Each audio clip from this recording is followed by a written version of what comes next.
The waiter placed the bill face down on the table in front of me. It was a Saturday evening in late September. The restaurant was one of those places with exposed brick walls and Edison bulbs hanging from the ceiling, the kind of establishment that charges $38 for a steak and calls it market price.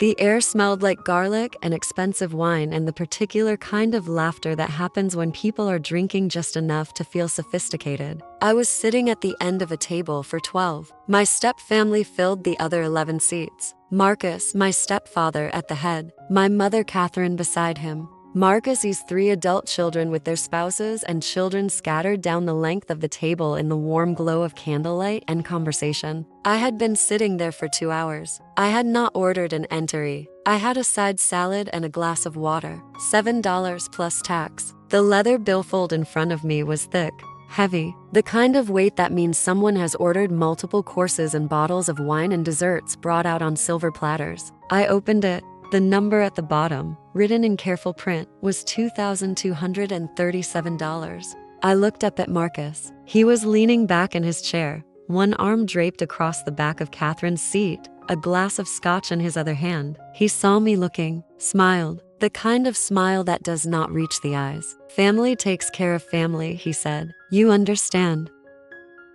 My name is Harper. I am 26 years old. I have been part of Marcus Sterling's household for 9 years, ever since my mother married him when I was 17. I have never been part of his family, not in the way that matters. Not in the way that gets you included in conversations or invited to events or considered when decisions are being made. I have been a guest in a house where everyone else had permanent residency, a name on a list that no one remembered to read. Growing up with a single mother taught me early how to be useful. Catherine worked 2 jobs after my father left. Retail during the day, bartending 3 nights a week. We lived in a small apartment with thin walls and a radiator that clanked through the winter. She did her best. She kept us fed and clothed and housed, and I learned not to ask for things we could not afford. I learned to cook at 12 because it meant Catherine could come home to dinner instead of having to make it after an 8-hour shift. I learned to do laundry and grocery shop and handle the small emergencies that came up in a household with no backup parent. I learned to be competent because competence was survival. When Catherine met Marcus at the hotel bar where she worked, he was everything we had never had. Stable, successful, a man who owned his own financial consulting firm and drove a car that cost more than we had paid in rent for 3 years. A man who smiled at my mother like she was the most important person in the room. She fell hard and fast. They were married 6 months after they met. Marcus had 3 children from his first marriage. Brandon, 28, Olivia, 26, and Kyle, 24. They were polished in the way that people are polished when they have never had to worry about money. Private school educations, college paid in full, jobs at their father's firm, where they earned salaries that would have made my mother weep with relief. They were not cruel to me. They simply did not see me. I was the bartender's daughter, the girl their father had acquired along with their new stepmother, an accessory to the life Marcus was building with Catherine. The house Marcus owned was large, 5 bedrooms, a kitchen with marble countertops and appliances I had only seen in magazines, a backyard with a pool and a stone patio where they held barbecues in the summer. Catherine moved us in 2 weeks after the wedding. I got a bedroom on the 2nd floor, my own bathroom, a closet bigger than the room I had grown up in. It should have felt like a dream.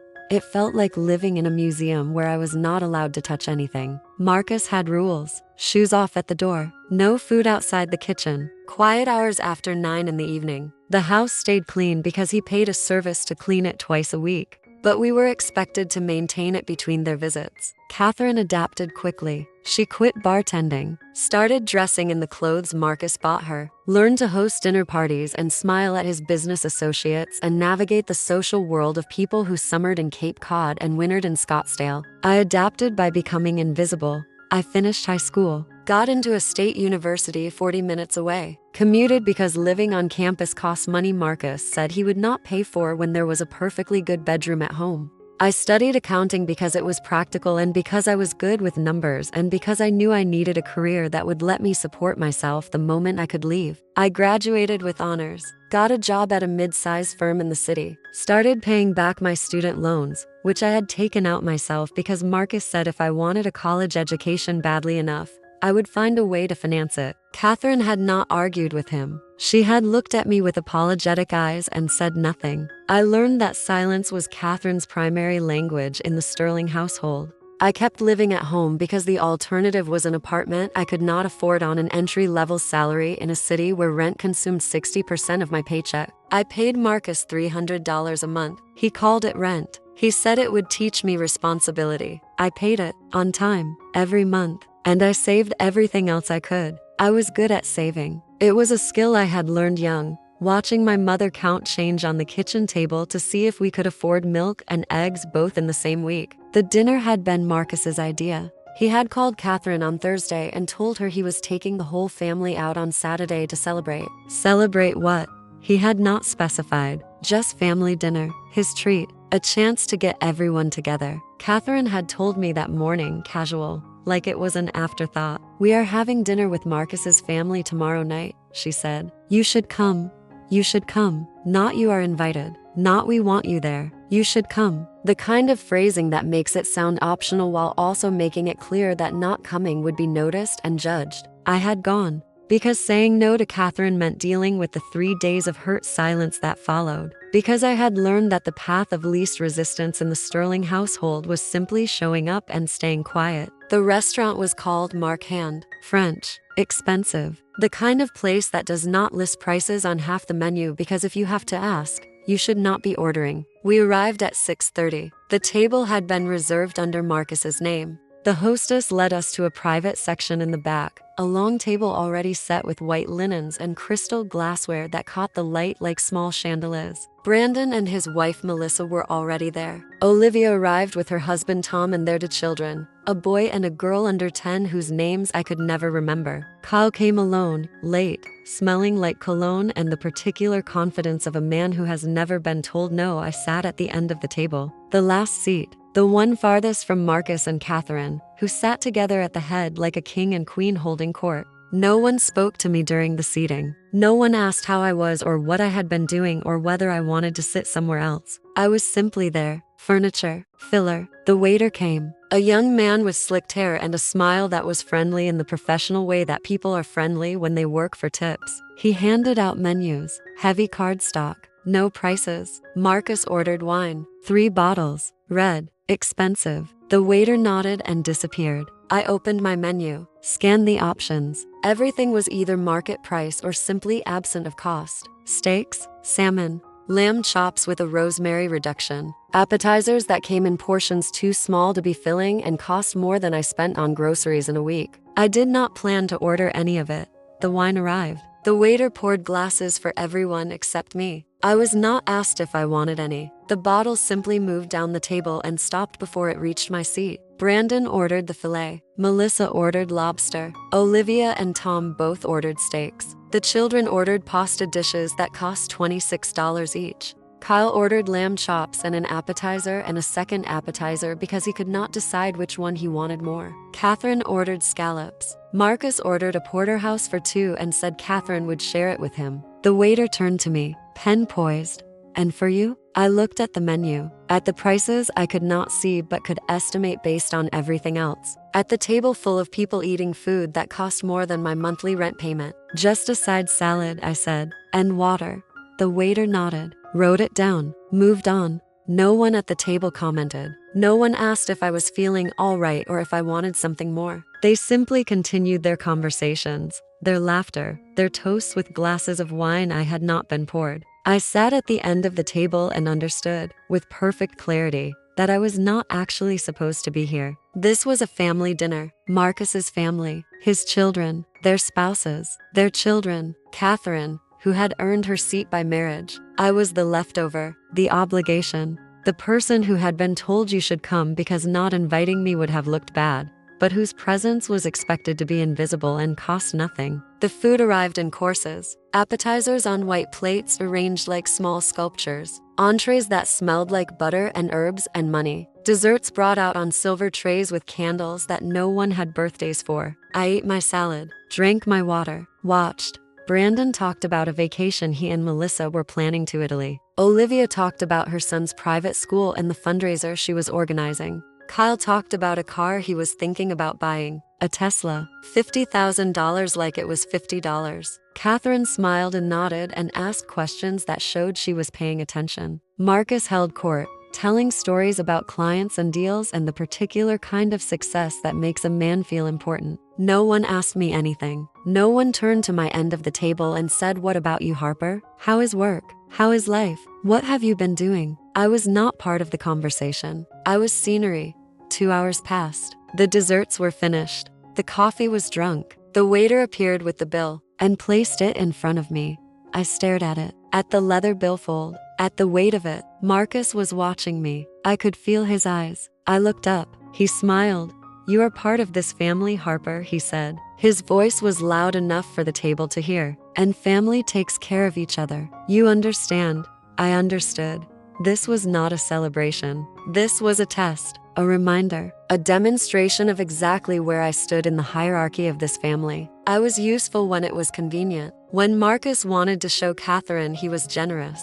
When he wanted to tell people he had helped his stepdaughter get on her feet. When he needed someone to pay a bill he had never intended to pay himself. But I was not family. Not in the way that mattered. Not in the way that got you invited to Italy or asked about your life or included in the conversation. I was the person you handed a $2,000 bill to and called it family. I opened the billfold again. Looked at the itemized list. 3 bottles of wine at $160 each. Steaks and lobster and lamb chops. Appetizers and desserts and coffee. $2,237. My side salad was listed at the bottom. $7. I looked at Marcus, at Catherine, who was looking down at her hands, at Brandon and Olivia and Kyle, who were watching with the polite curiosity of people watching something that does not concern them. No one was reaching for their wallets. No one was offering to split the bill. No one was suggesting that maybe, possibly, the person who had ordered a $7 salad should not be responsible for $2,000 worth of food she had not eaten. They were simply waiting. I closed the billfold, stood up. "Excuse me," I said. I walked to the bathroom, locked myself in a stall, pulled out my phone. My bank account had $4,300 in it. 2 years of saving. Every spare dollar I could scrape together while living in Marcus's house and paying him rent and planning for the day I could finally leave. $2,000 would cut that in half, would set me back months, would delay every plan I had been building toward. I stood in that bathroom stall and felt the weight of what Marcus was doing. Not just making me pay, making me prove that I would. That I was the kind of person who could be used and would not fight back. That I understood my place in this family. I opened my banking app, looked at the number, then I closed it. I unlocked the stall, washed my hands, looked at myself in the mirror, at the girl who had learned to be invisible, to be useful, to survive by taking up as little space as possible. I walked back to the table. The waiter was hovering nearby. The billfold was still on the table where I had left it. Marcus was watching me with that same small smile. I picked up my purse, looked at Marcus. "No," I said. The word hung in the air, simple, clear, complete. Marcus's smile faltered. "Excuse me? No," I said again. "I am not paying this bill, Harper." His voice had an edge now. "Do not make a scene." I ordered a $7 salad. I did not order 3 bottles of wine. I did not order steaks or lobster or lamb chops. I did not order anything from this bill except $7 worth of food, and that is exactly what I will pay. I pulled a $10 bill from my wallet, placed it on the table in front of my empty seat. "That covers my portion and the tip," I said. "The rest is yours." I looked at Catherine. She was staring at me with wide eyes, shocked, maybe horrified. I could not tell. "Harper, please." Her voice was quiet, pleading. "Do not do this." "Do what?" I asked. "Refuse to pay $2,000 for food I did not eat? Refuse to be used?" Marcus stood up. His face was red now, angry. "You are being disrespectful. This is family. This is what family does." "No," I said. "This is what you do. You invite someone to dinner. You tell them it is a family celebration. You let them sit at the end of the table for 2 hours being ignored. And then you hand them a bill they cannot afford and call it family." The table was silent now. Brandon and Melissa, Olivia and Tom, Kyle, the children, all of them watching. "You have lived in my house for 9 years, Marcus said. His voice was low, controlled. the voice of a man who is used to winning arguments. I have provided for you, given you a roof over your head, and this is how you repay me. I have paid you rent for 9 years, I said. $300 a month for a room in a house where I have never been treated like anything more than an inconvenience. I have paid my own way through college, my own car, my own expenses. I have asked you for nothing, and now you want me to pay for a dinner I did not eat and call it gratitude? I picked up my purse, looked at Catherine one last time. I am done, I said. I walked out of the restaurant. The street outside was cool, the kind of September evening where the heat of the day has finally broken and the air feels clean. I stood on the sidewalk for a moment, breathing, feeling my heart pounding in my chest. My phone buzzed. A text from Catherine. Please come back. We can figure this out. I deleted it.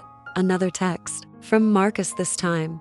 You are making a mistake. Come back and apologize. I blocked his number. I walked 3 blocks to where I had parked my car. Got in, drove. I did not go back to Marcus's house. I went to a hotel, a cheap one near the highway. $59 a night. I paid for 3 nights. Carried my purse and my phone and nothing else into a small room that smelled like cleaning solution and old carpet. I sat on the bed, stared at the wall, and started searching for apartments. By Monday morning, I had filled out applications for 6 different places. Studio apartments, 1-bedroom units in buildings that were older but clean, places I could afford on my salary if I was careful. By Wednesday, I had been approved for one. A studio on the 3rd floor of a building 20 minutes from my office. $450 more than I had been paying Marcus.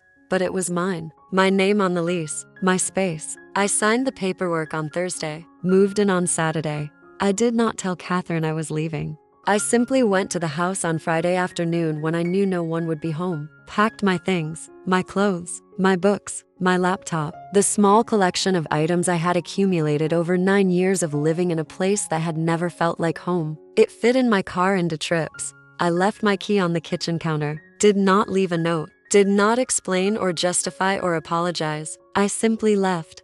Catherine called that evening. I let it go to voicemail.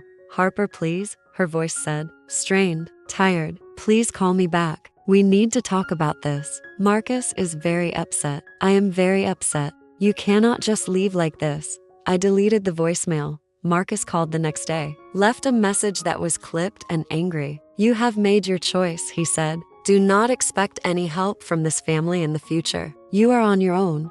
I had always been on my own. What happened after that? I learned in pieces. From a former co-worker of Catherine's who still had my number. From a neighbor I had been friendly with who reached out months later. The restaurant bill had been a problem. Marcus had expected me to come back. Had expected me to apologize and pay it and accept my place in the family hierarchy. When I did not, he had been forced to pay it himself. $2,237 he had never intended to spend. He had been furious. Had ranted to Catherine about my disrespect, my ingratitude, my selfishness. Had told her that I was no longer welcome in their home. That if she wanted a relationship with me, she would have to choose. Catherine had not chosen me. She had stayed with Marcus. Had agreed that I had overreacted. Had told his children that I had always been difficult, ungrateful, that they had tried their best with me, but some people simply could not be helped. Brandon and Olivia had agreed, had added their own stories about times I had been distant or quiet or unwilling to participate in family events. They had built a narrative where I was the problem,